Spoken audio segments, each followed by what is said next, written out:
London کی مصروف ترین under ground train کی پکیڈلی لائن کے سٹاف کی 48 گھنٹوں کے لیے ہڑتال۔ ٹرانسپورٹ آف لندن کو لاکھوں پاؤنڈ کا نقصان ہو گیا۔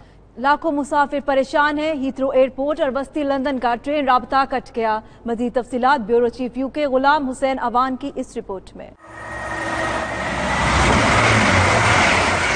تنخواہوں میں اضافہ نہ ہونے پر لندن میں زیر زمین ٹرینوں کے ملازمین کی ہڑتال، ہزاروں مسافر خوار ہو کر رہ گئے۔ ہیتھرو ایئرپورٹ سے آنے والی پکاڈلی لائن ٹرین 48 گھنٹے کے لیے بند کر دی گئی۔ ڈرائیورز یونین اور ٹرانسپورٹ آف لندن کے درمیان تنخواہوں میں اضافے پر مذاکرات 3 ماہ سے تعطل کا شکار تھے۔ اس ریلوے لائن سے روزانہ 4 لاکھ سے زائد مسافر سفر کرتے ہیں۔ 48 گھنٹے کی ہڑتال سے ٹرانسپورٹ آف لندن کو لاکھوں پاؤنڈز کا نقصان برداشت کرنا پڑے گا۔ ٹیوب لائن بدھ 12 بجے دوپہر سے جمعہ دوپہر 12:30 تک بند رہے گی۔ ذرائع کے مطابق اگر یونین کے مطالبات نہ مانے گئے تو آئندہ ماہ پورے لندن کی ٹرینوں کی ہڑتال بھی ہو سکتی ہے۔